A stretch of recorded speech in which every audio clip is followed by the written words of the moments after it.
Assalamualaikum semua rakyat Malaysia. Lagi-lagi kejayaan yang amat berhormat YB Menteri Abang Mat Sabu kita.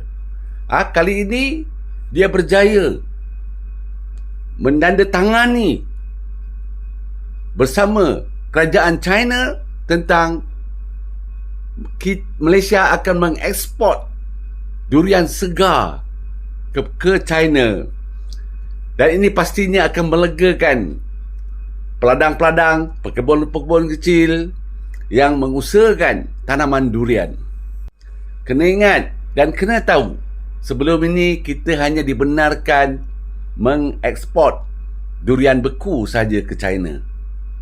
Tapi dengan kegigihan, dengan kesungguhan usaha YB Menteri Abang Mat Sabu, kita berjaya melakar sejarah baru, menandatangani bersama kerajaan China untuk mengeksport durian segar dari Malaysia. Dengan kejayaan YB Menteri ini, Malaysia reputasinya sebagai pengeluar durian segar semakin kukuh di peringkat antarabangsa.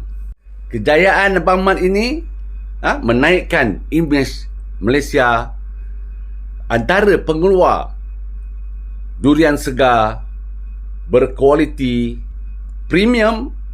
Durian Malaysia juga sekarang semakin hebat memberi saingan kepada pengeluar-pengeluar dari negara jiran, terutamanya Thailand.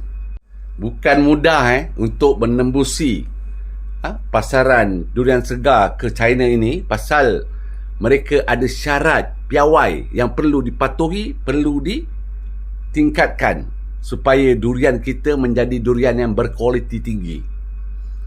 Dekat sinilah kehebatan Abang Mat sekali lagi menunjukkan bahawa beliau memang terbaik sebagai seorang Menteri Pertanian, dan kerana berjaya memenuhi piawai yang ditentukan untuk pengeluar durian segar berkualiti tinggi.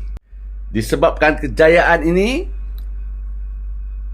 pekebun-pekebun kecil, pengusaha-pengusaha ladang durian tidak perlu risau lagi tentang pasaran. Pastinya durian anda akan ada tempat untuk diekspor. Syaratnya perlu menjaga kualiti. Dari segi kualiti, peladang, pekebun kecil tidak perlu risau kerana Mardi sentiasa akan memberi nasihat dan juga pandangan secara percuma.